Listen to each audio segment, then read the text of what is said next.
ఈరోజు మన ఆంధ్రప్రదేశ్లో తాలీమే హునర్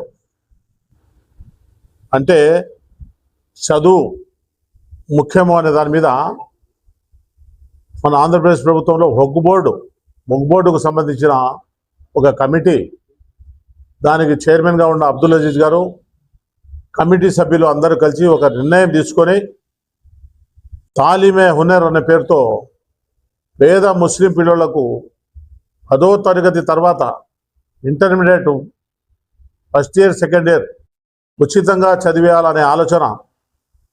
ప్రతి సంవత్సరం 250 మంది పిల్లలను ప్రతి సంవత్సరం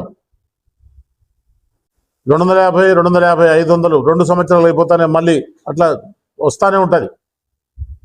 ఒక మార్గదర్శకాన్ని తీసుకొని మన రాష్ట్ర ముఖ్యమంత్రి, జాతీయ అధ్యక్షులు చంద్రబాబు నాయుడు గారు, విద్యా ఐటీ శాఖ మంత్రులు నారా లోకేష్ గారు, ప్రభుత్వ సలహాదారులు షరీఫ్ గారు, మన మైనారిటీ శాఖ మంత్రులు ఫారూక్ గారు, వీళ్ళందరూ కలిసి పేదలకు ఏదో ఒక రకమైన భారతదేశంలో వినూత్నంగా ఒక స్కీమ్ తీసుకొని వచ్చి పేదరికాన్ని నిర్మూలించాలనే ఆలోచనతో ఈ స్కీమ్ ఏర్పాటు చేయడం జరిగింది.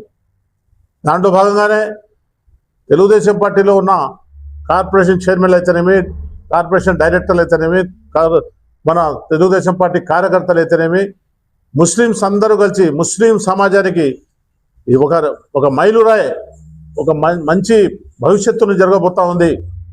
చదువుకోలేని పిల్లోళ్ళు మంచి మార్కులు వచ్చినా ఉన్నతమైన చదువులు కార్పొరేట్ కాలేజీల్లో చదువులేని పరిస్థితుల్లో ఉన్నారు.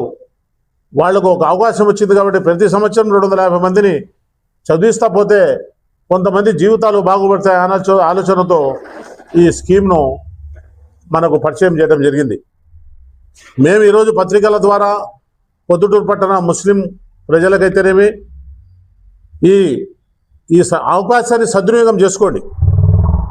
ఈ 10వ తరగతి అయిపోయింది, మంచి మార్కులు వచ్చినాయి, చాలా మందికి మేము చూస్తున్నాము. వాళ్ళందరూ అప్లై చేసుకోండి. 250 మందిని ఈ సంవత్సరం సెలెక్ట్ చేస్తారు. రేపు సంవత్సరం 250 మందిని సెలెక్ట్ చేస్తారు.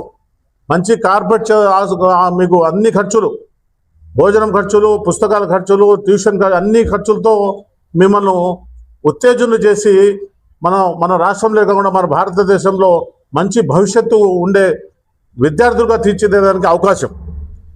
మనకు రాష్ట్ర ముఖ్యమంత్రి చంద్రబాబు నాయుడు గారి ద్వారా అజీజ్ గారు పెట్టిన ఈ వక్ఫ్ బోర్డ్ కమిటీ పెట్టిన ఈ అంశాన్ని ఆమోదపరిచి